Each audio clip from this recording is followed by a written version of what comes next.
예. 오늘 새벽에는 예수께서 빌라도의 법정에서 십자가형을 선고받는 내용을 묵상했습니다. 예수께서 십자가형을 선고받자 로마 군병들은 예수님을 조롱하면서 모독하는 그런 말과 행위를 했습니다. 그리고 채찍질을 한 다음에 십자가를 매게 하고 골고다로 데리고 갔습니다. 십자가에 못 박아서 이렇게 사형을 집행하기 위해서입니다. 사형에 대해서 말을 할 때마다 제가 늘 생각나는 분이 한 분 있습니다. 한국의 아주 유명한 장로님이신데 아마 여러분들 중에서 아는 분들이 있을 것입니다. 혹시 박효진 장로님 혹시 아십니까? 예, 이 간증을 많이 하러 다니십니다. 저도 오래전에 이 그분의 간증을 몇 번씩 이렇게 테이프를 돌려가면서 들었던 적이 있습니다. 그분은 감호소의 소장입니다. 감옥하고 감호소는 좀 다르죠. 감호소는 굉장히 좀 중죄인들, 그런 사람들을 이렇게 가두고 이렇게 보호하는 장소라고 볼 수 있습니다. 그동안 예수님을 영접하고 감호소에 있으면서 제수들에게 이 장로님이 전도를 참 많이 했습니다. 그 장로님의 간증을 들어보면 사형수가 사형틀에 올라가면 예수님을 믿는 사형수와 믿지 않는 사형수는 완전히 180도로 하늘과 땅 차이로 다르답니다. 예수님을 믿지 않는 사람은 사형 선고를 받고 당일날 교수대에 올라갈 때에 다리에 힘이 다 풀린답니다. 그리고 어떤 사람들은 옷에 대소변까지 다 이렇게 싼다고 합니다. 자신의 힘으로 다리에 힘이 풀려가지고 자신의 힘으로 이 교수대까지 걸어 올라가지 못하고 다른 사람의 감호소 이렇게 옥지기들 그 사람들의 부축을 받아서 다리가 질질 끌려서 이렇게 이 교수대까지 간다고 합니다. 그러나 비록 사회생활에서는 극악무도한 그런 죄를 지었다고 하더라도 그 장로님의 전도를 받고 예수님을 영접한 사람은 그 교수대 앞에서 당당하게 걸어서 천국의 소망을 가지고 찬송을 부른다고 합니다. 그 누구의 부축도 받을 필요 없이 자신의 발로 이렇게 당당하게 확신에 넘쳐서 사형 집행을 받기 위해서 교수대로 올라간다고 합니다. 다만 그 사람이 참 안타까워하는 것은 진작에 예수님을 믿었다면 이 땅에 살면서 주님을 증거하며 보람있게 살았을 텐데 더 이상 자신에게 그런 기회가 없다는 것을 안타까워한다고 말을 합니다. 물론 늦게라도 예수님을 알게 된 것이 너무 감사하다고 말을 하기도 합니다.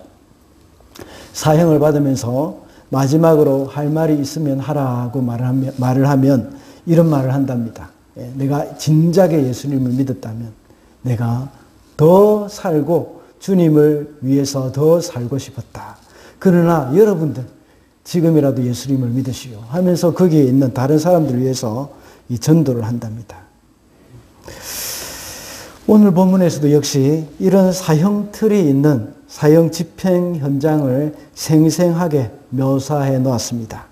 그 사형 집행 현장에 있는 사형수는 아무 죄도 없고 모든 사람에게 선한 일만 한 예수님입니다. 또 다른 두 사람이 있었는데 그 두 사람은 강도였습니다. 그리고 그 현장에서 사형을 집행하는 군인들과 그 상황을 지켜보고 있는 사람들이 오늘 본문에 등장하고 있습니다. 이 사건은 2000년 전에 이 팔레스타인 지역에서 일어난 사건이지만 이 사건이 저와 여러분의 사건이기도 합니다. 이 사건은 역사적인 사건에 그치는 것이 아니기 때문입니다.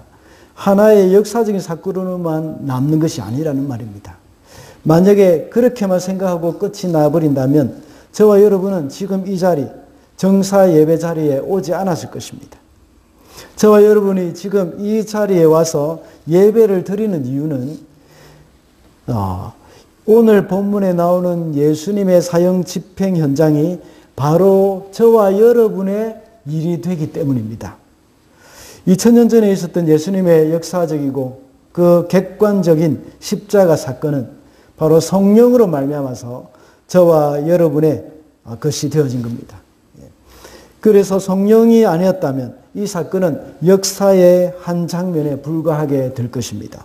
그러나 예수님께서 이루어진 이 구원의 사역을 성령께서 우리에게 적용시켜 주셨기 때문에 그 성령으로 인하여서 우리는 더욱더 확실하게 이것을 믿고 정말 이 사실 때문에 우리의 목숨까지도 당당히 내어놓을 수 있는 그런 확신으로 살아가는 것입니다.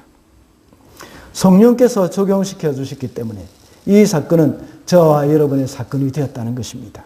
그러므로 우리는 지금 현대를 살아가고 있지만 2000년 전에 일어난 그 예수님의 십자가 사건은 바로 저와 여러분의 사건입니다. 거기 있으면서 때로는 주님의 고통을 보면서 슬퍼하는 그런 사람들과 같이 있었을 것입니다. 그리고 조롱하는 사람들과 같이 있을 수도 있습니다. 어떤 모양으로 있든지 이 자리에 앉아있는 저와 여러분은 모두가 그때 그 자리에 있었던 사람이라고 할 수 있습니다. 그래서 오늘은 거기 너 있었는가? 라는 제목으로 말씀을 살펴보겠습니다. 첫째로 우리는 그때 조롱하는 사람들과 함께 있었던 자들입니다. 39절부터 41절 말씀입니다. 제가 읽어보겠습니다. 지나가는 사람들이 머리를 흔들면서 예수를 모욕하여 말하였다. 성전을 헐고 사흘 만에 짓겠다던 사람아, 내가 하나님의 아들이거든 너나 구원하여라. 십자가에서 내려와 보아라. 이와 같이 제사장들, 대제사장들도 율법학자들과 장로들과 함께 조롱하면서 말하였다.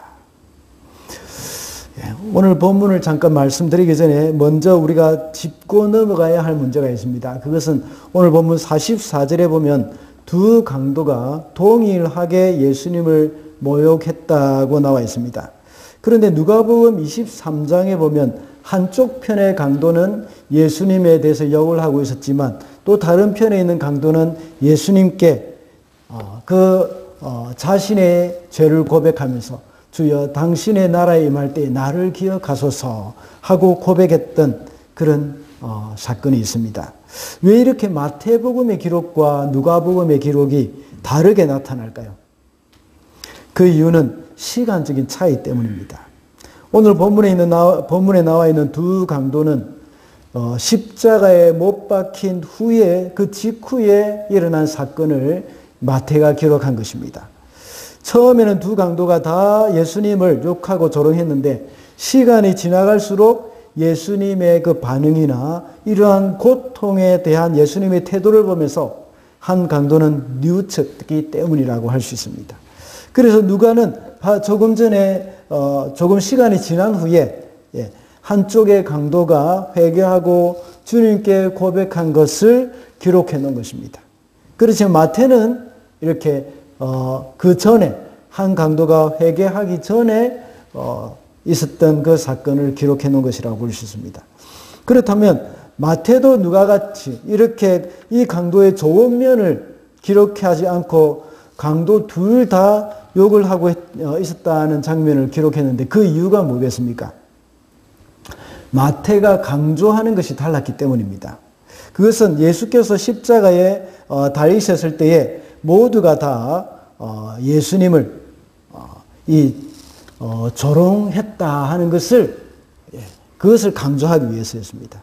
모두가 다 예수님에 대해서 욕을 하고 손가락질했다는 것을 이제 마태는 여기서 기록하고 싶어 했던 것입니다.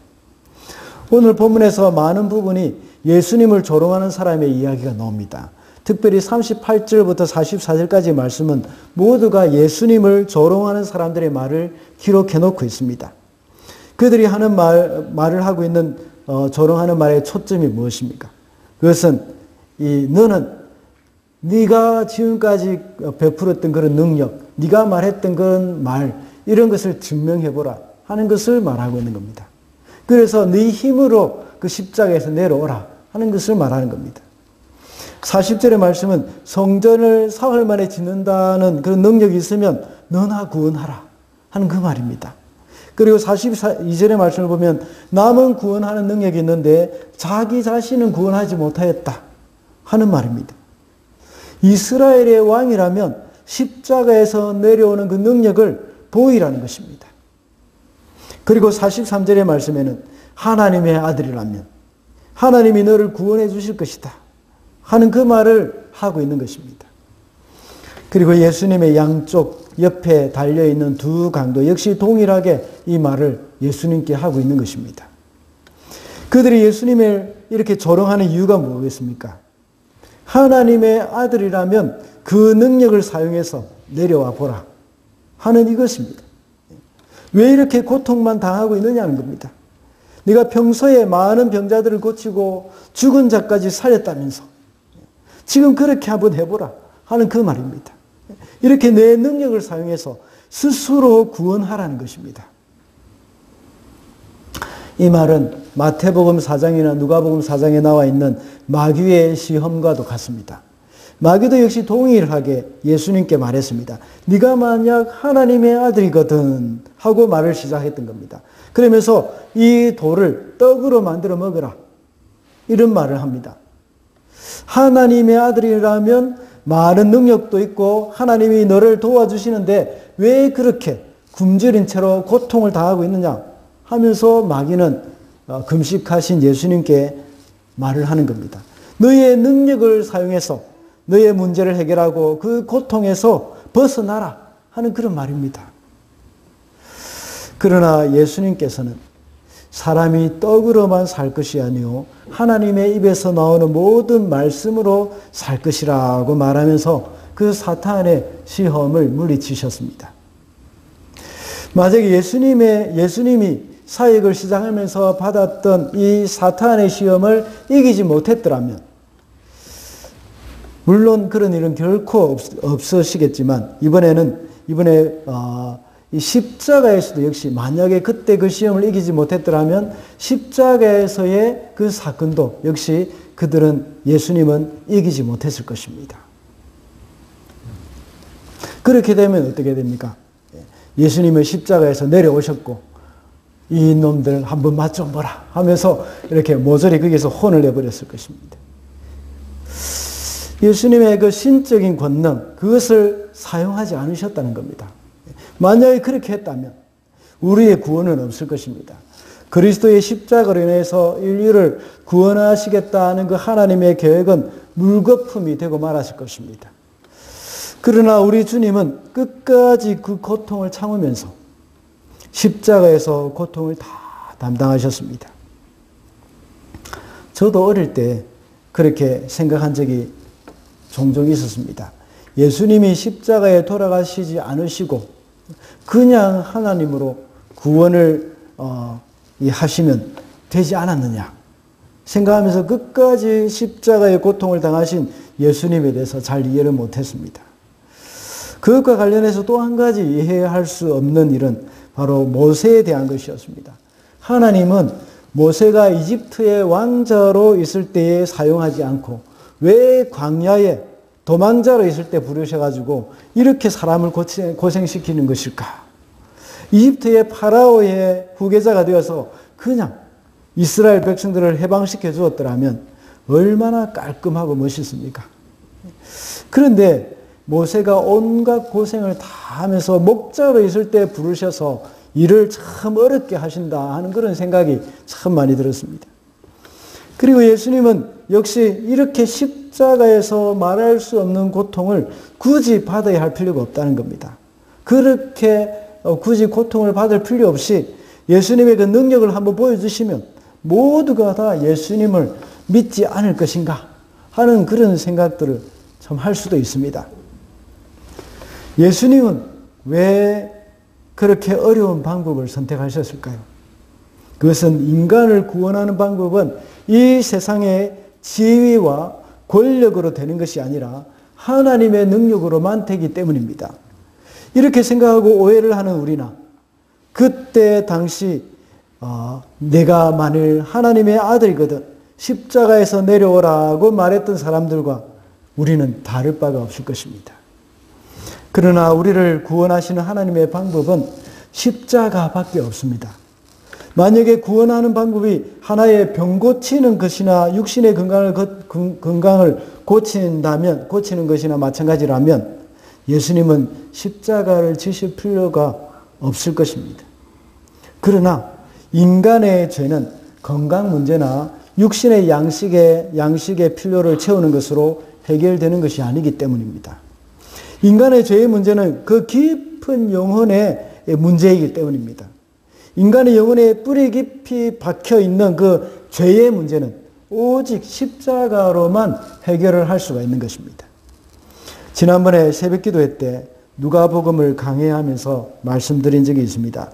죄의 삭은 사망인데 인간의 죄가 용서받기 위해서는 죄 없는 사람이 대신 죽어야 하는데 오직 참 사람이면서 참 하나님이 되신 예수님만이 해결할 수 있는 문제입니다.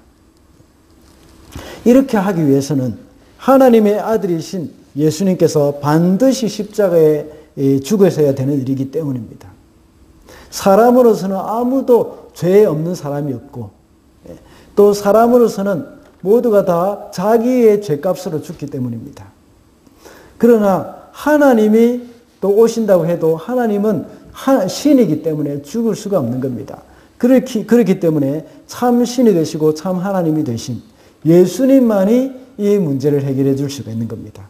우리의 죄를 대신해서 죽으시고 죄가 하나도 없으신, 전혀 없으신 예수께서 오셔서 우리를 위해서 죽으시고 대신 이제 우리의 죄를 다 속해 주시는 것입니다.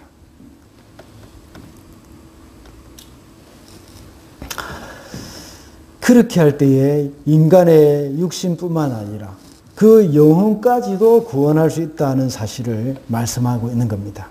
그래서 인간의 그 타락한 본성까지도 하나님께서는 고치시고 그 마음을 새롭게 해주시는 겁니다.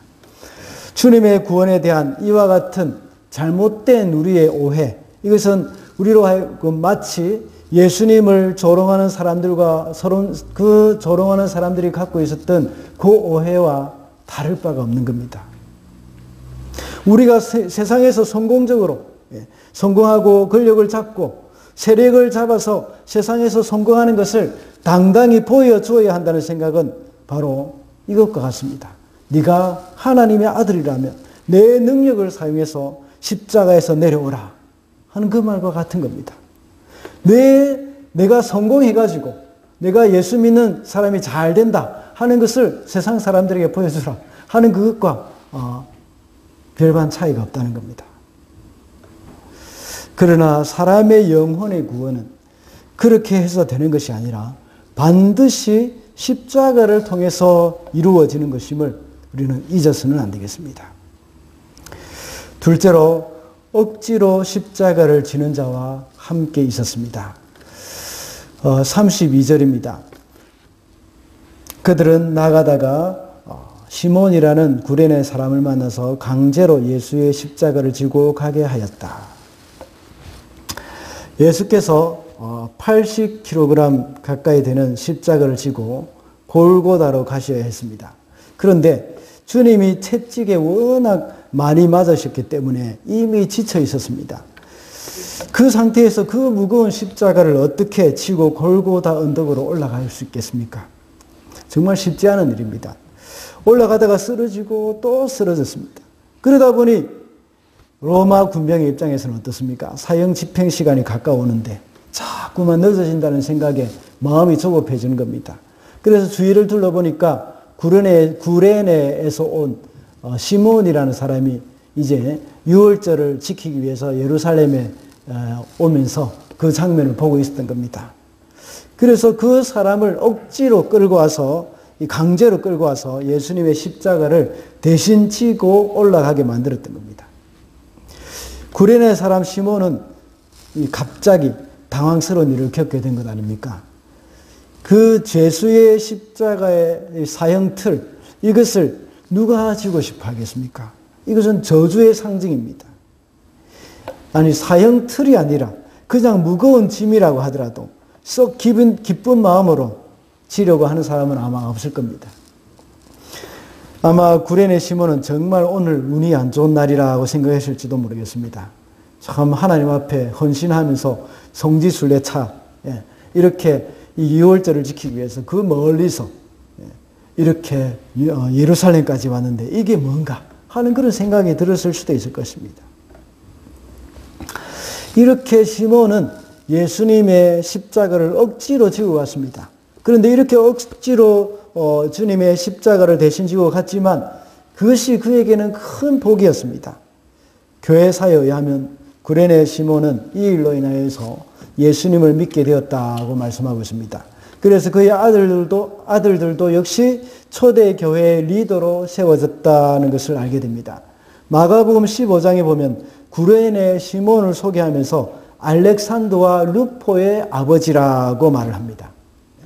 그리고 로마서 16장 13절에 보면 사도 바울이 로마 교회 성도들에게 문안을 하면서 루포의 어머니에게 문안하라. 그는 곧 내 어머니시니라 하고 소개를 합니다. 이렇게 알렉산더와 루포의 이름을 굳이 말한 이유가 뭐겠습니까? 그만큼 대부분의 사람들이 알고 있는 이름이기 때문입니다. 이렇게 구레네 시몬이 예수님의 십자가를 억지로라도 지고 갔기 때문에 그와 온 가족이 구원을 받고 초대 교회의 지도자로 쓰임을 받게 된 것입니다. 우리 성도들이 신앙생활을 할 때 즐거움으로 봉사를 하고 기쁨으로 하나님께 예배를 드립니다. 그러나 늘 그렇게 기쁨으로 할 수 있는 것은 아닐 것입니다. 사람마다 다르긴 하지만 때로는 슬럼프에 빠질 때도 있습니다. 모든 것이 정말 하기 싫어질 때도 있습니다. 내가 모든 것을 그만두고 싶다. 그냥 다 포기하고 싶다고 생각할 때도 있을 것입니다. 주일 예배조차 나오기가 싫어질 때도 있을 것입니다. 그러나 하기 싫다고 안 해버리면 안 됩니다. 그것은 육신의 소욕을 따르는 것이 되고 맙니다. 우리는 그렇게 하기 싫을 때에도 하나님이 기뻐하시는 일을 하면 억지로라도 우리가 해야 하는 겁니다. 여러분의 자녀들이 교회 가기 싫다고 할 때 어떻게 해야 하겠습니까? 그래, 그럼 쉬어 하고 이렇게 쿨하게 말을 하겠습니까? 억지로라도 가게 해야 합니다. 물론 그런 과정이 서로 마음이 상하도록 해서는 안 되겠죠. 우리가 가진 죄의 본성은 하기 싫게 느끼고 두렵게 느끼기도 합니다. 그러나 억지로라도 감당할 때에 그것이 우리에게 큰 유익이 됩니다. 저도 처음 교회 다닐 때에 가끔 가기 싫은 적도 있었습니다. 솔직히 고백합니다. 예, 한 번쯤 가지 않고 참 놀고 싶었습니다. 특별히 주일 오전 9시만 되면 텔레비전에 정말 재미있는 만화 영화를 했습니다. 제가 어릴 때 주일학교, 요즘도 한국에서는 오전 9시가 되면 주일학교를 합니다. 아침 일찍 하죠. 제가 주일학교 학생일 때도 그랬습니다. 오전 9시 예배에 이제 가려고 하니까 꼭 그 시간에 맞춰서 은하철도 999 이걸 했습니다. 우리 저하고 비슷한 세대 다 기억하시죠? 그래서 정말 가기 싫고 이 텔레비전을 보고 싶은 그 마음이 얼마나 많았는지 모릅니다. 정말 유혹이 컸습니다. 그렇지만 선생님하고 약속한 것이 있기 때문에 억지로 갔습니다. 그런데 그때 그런 유혹을 이기고 교회에 가면 얼마나 기쁜지 모릅니다. 정말 교회 오길 참 잘했다 하는 그런 생각이 들었습니다. 구체적으로 무슨 좋은 일이 있었는지 제가 지금 기억이 안 납니다. 그렇지만 그 유혹을 이기고 교회에 오기를 참 잘했다는 생각이 들 정도였습니다. 그런 일이 제가 교회에 가기 싫었지만 억지로 갈 때마다 참 그렇게 그런 일들이 일어나니까 저는 깨닫게 되었습니다. 정말 마귀가 내가 교회에 예배 와서 은혜 받을 것을 알고 교회에 못 가게 유혹했다 하는 그런 사실입니다. 그리고 제가 초등학교 때부터 시작해서 정말 40년 이상을 계속 신앙생활을 하는 동안 주일 예배를 빼먹은 것이 몇 번 안 됩니다. 예. 빼먹었을 때는 그 은하철도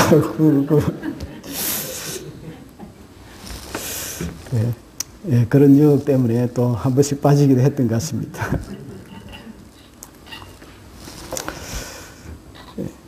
우리가 하나님 앞에 그러므로 우리가 억지로라도 십자가를 지는 그런 삶은 우리의 영혼에 큰 유익이 된다는 것을 우리는 잊어서는 안 되겠습니다. 마지막으로 우리는 자원해서 십자가를 져야 하는 자들입니다. 50절 말씀입니다. 예수께서 다시 큰 소리로 외치고 숨을 거두셨다.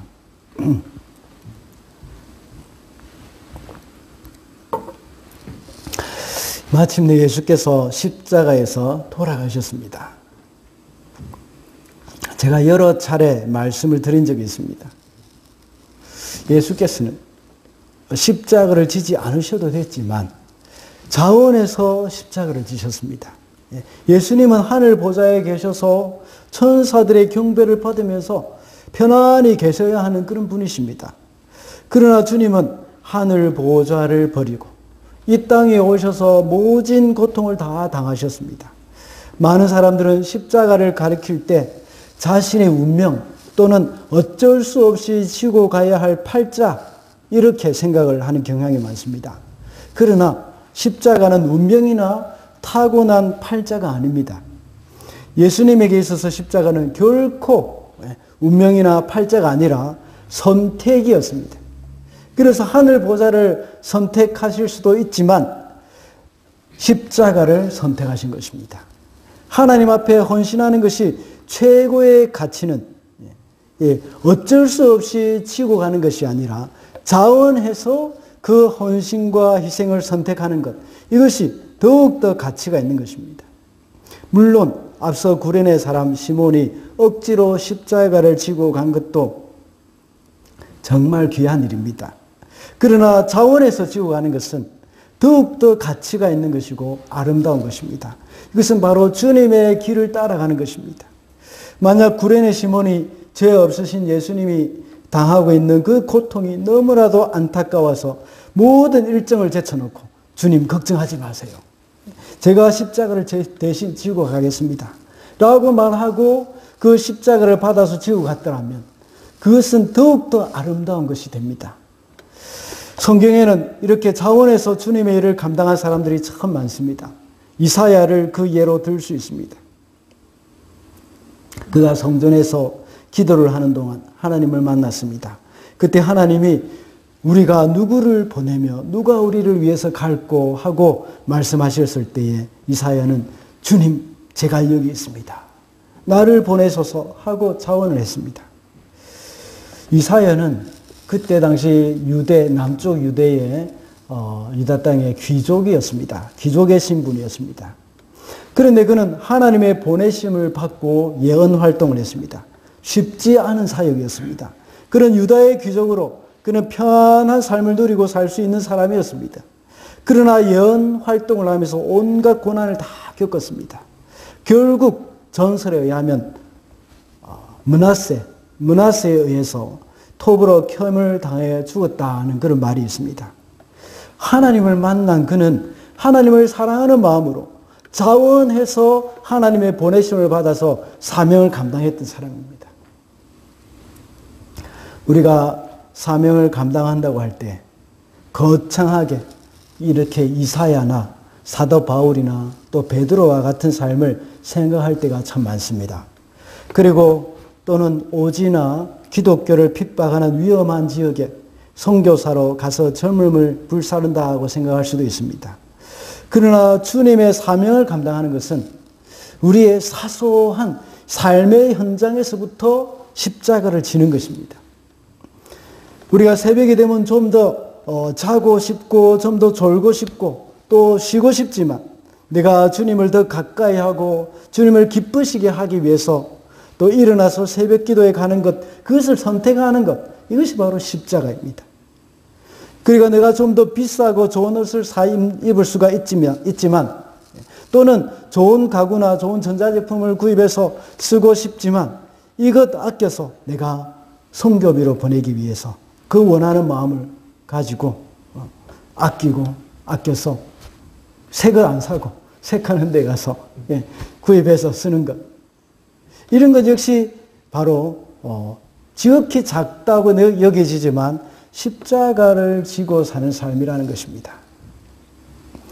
꼭 우리가 선교비를 보내기 위해서 그렇게 하지 않더라도 이웃을 생각해서 이웃의 그 위화감을 조성하지 않기 위해서 그 이웃과 비슷한 수준으로 맞춰서 사용하는 그 마음, 그것도 역시 십자가를 지는 삶이라고 할 수 있습니다. 그것을 또 다른 말로 표현을 하자면 그것이 바로 온유함이라고 제가 말씀드린 적이 있습니다. 온유함이란 것은 야생을 길들인다는 그런 의미입니다. 소나 말이 힘이 많이 있지만 길들여 있을 때에 그 힘을 다 사용하지 않습니다. 온유하신 우리 예수님도 십자가에서 내려와서 괴롭히는 사람들 다 처단할 수 있는 그 힘이 있지만 그것을 다 사용하지 않으셨습니다. 하나님 앞에 길들인 사람들이기 때문입니다. 예수님께서 40일 금식하신 후에 당신이 가지고 있는 능력을 가지고 배고픔을 채우기 위해 돌로 빵을 만들어 먹으시오 하는 그렇게 유혹이 왔을 때 그렇게 하지 않는 것. 그것이 바로 온유함이라고 할 수 있습니다. 특히 현대사회는 물질을 굉장히 중요시 여기는 사회입니다. 그래서 재물이 많은 사람을 가리켜 능력 있는 사람이라고 말을 합니다. 그래서 자신이 가진 재물을 자랑하면서 그것이 바로 자신의 능력이라고 사람들에게 드러내고 싶어하는 그런 경향이 많이 있습니다. 그러나 온유한 사람은 자기가 가진 그 물질을 자기 마음껏 사용하지 않는 사람입니다. 아까워서 사용하지 못한다는 그런 차원이 아닙니다. 자신을 위해서 마음대로 돈을 쓰지 않는다는 것입니다. 그것을 가지고 자신의 능력을 드러내기 위해서 사용하는 것이 아니라 다른 사람을 윤택하게 하기 위해서 사용하는 겁니다. 이것이 바로 자원해서 십자가를 지는 그런 삶이라고 할 수 있습니다. 예수님께서 자원해서 십자가를 지고 가신 삶은 그 삶을 우리도 따라가기를 원한다면 우리는 이런 작고 사소한 부분에서 우리는 스스로 자원해서 십자가를 지는 삶을 살아야 합니다. 이런 사람은 십자가를 통과한 사람이라고 할 수 있습니다.